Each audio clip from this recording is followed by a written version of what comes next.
is not necessarily your choice. But what you make out of it is entirely your choice. Other people are doing what they want, but it's your reaction which causes the suffering. There is no way you can fix an yesterday, but you can create a tomorrow.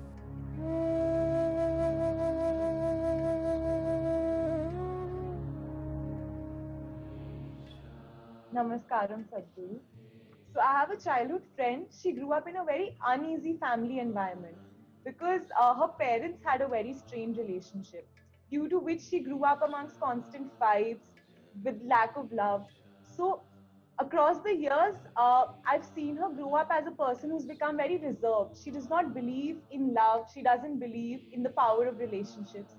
So how can we sort of not let such toxic relationships impact us so negatively in life? See, everybody is finding a certain excuse for their own miseries. So my parents were like this, so I am like this. Well, this is unfixable because we can't change your parents now, all right? Hello? Can we change them now? So you need to understand this, especially if you have gone through tough situations in life or horrible situations in life, let's say. Is it not important that you become wiser sooner than other people? Sooner than other people who've grown up in comfort, who do not know what it is to see those things? Is it not very important that you should become wiser? No, instead you choose that you also become miserable because they were miserable people. So let us understand this much. You have an intelligence to recognize that they are living badly.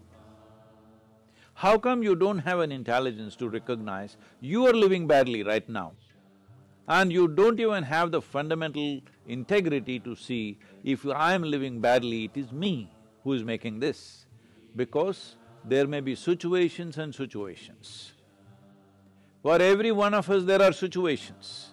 In fact, the more you try to do in the world, the more and more many ugly situations you will have to face, whether you like it or you don't like it, okay? Now, because you face ugly situations, will you also become ugly, or you will use this as manure to blossom into a wonderful flower? This is a choice that you have. So everything that hurts us, everything that in some way is negative in a given situation, whether you will become wise or you will become wounded is your choice. Do not look for ideal situations because there is no such place. There is no such place. Wherever you go, there will be something happening that you think is negative. Whether it's negative or not, I don't want to make a judgment. But in a given place, you think there is negative. A whole lot of people who have applied to get into your institution like ISB, they are all thinking if I enter ISB, it is like heaven. But I'm sure there are many people in your institution who think this is the most horrible place, full of politics, full of nonsense, full of this. Aren't there such people? Hello? I'm sure they are there, you don't become one of them. Because in every place there are issues, all right? Where there are two people, there is an issue. How we conduct these issues depends on, are we in a state of conscious response to these issues, or are we in some compulsive reaction to these issues? This determines how we conduct ourselves. This has become a syndrome all over the world because they've all read a little bit of Freud, little bit of Maslow, little bit of all this European psychiatric stuff, and everybody is a psychiatrist. Because my parents were like this, I am like this. Come on, huh? Where is your intelligence? If your parents were like this, you must take a vow, you will never ever be like that. Hello? Yes or no? If your parents lived so badly, if it is true, I don't even know whether they lived badly or not. This is her perception of it, all right? We do not know how they lived, but going by her words, assuming it is true, if they lived badly, is it not your business to see never ever you commit such mistakes as they're committing in their lives? Is this not what human intelligence capable of? Or human intelligence is like, they study rats and make all kinds of conclusions about human beings today. Whole lot of experiments about human beings are on rodents. Be looking at the behavior of the rodents, people say, oh, human beings like this, like this. Is it not a sad story? Being the most evolved creature on this planet, I want you to understand, for you to come to this level of intelligence, it's taken millions of years of work, of evolution, to get you here, to the peak of evolution on this planet. So being the peak of evolution, are we displaying that we are the top of the world? Are we? No, we want to sit on somebody else's head and think top of the world. No, we are already top of the world as human beings, isn't it so? But look at the way we are behaving, all the time complaining about something or the other. Let us understand this. What the world throws at us is not necessarily your choice. But what you make out of it is entirely your choice. Yes? What you make out of it is entirely your choice. Your experience of life, this much you must come to every one of you young people, if you want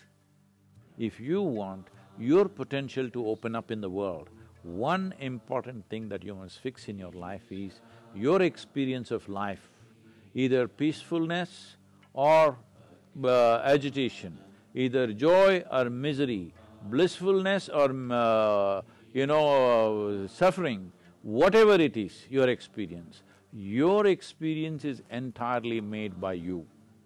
Other people are doing what they want, their drama they're conducting. It is your reaction to that which is causing these experiences to you. Right now, if I abuse you, I won't, I'm just telling you, Mrudu. Suppose I abuse you, the abuse is in my mouth. It is not a bullet, it doesn't come and hit you, but it's your reaction which causes the suffering, isn't it? Suppose I abuse you nicely in Tamil language or Telugu or Kannada, this guy will understand that's a problem. But if I abuse you in a language that you don't understand, with a smile on my face, you will think I'm saying sweet things to you, isn't it? And you'll respond nicely to me. So I'm telling you, your experience of what is happening with you right now is 100% determined by you. Human experience happens from within, not from outside. Outside influences are there. How far we allow them to affect us, unless they're physical situations. You're in a war zone, somebody is shooting at you, that's a different matter, all right? That needs to be dealt with in a different way. Even there, a conscious response will give you better chance of survival than wild reactions. So, the privilege of being human being is this, that we have an intelligence to determine what should be our experience of life. Other creatures are in a natural, instinctive, compulsive reaction. We are supposed to be above that. But most human beings are trying to disprove this, and they are also in a compulsive state of reaction. And above all, parents. Well, they are living the way they know best, isn't it? If they knew any better, they would have done better. They're doing their best. Well, they gave birth to you, which is a phenomenal thing. Maybe not willingly, but they gave birth to you one way or the other, and they gave you enough food and education and nonsense, whatever you needed, and brought you up to this level. Now don't keep on looking at the rear view mirror forever. They brought you up, you've grown up into an adult, you survived, all right? Many children die early on, parents not being able to provide. A whole lot of millions of children die in the world because parents are not able to provide for the children that they give birth to. They brought you up, you've grown up, you are in the rear view mirror. Please, leave the rear view mirror and look ahead, because you can't fix your past. There is no way you can fix an yesterday, but you can create a tomorrow. Let's make that happen.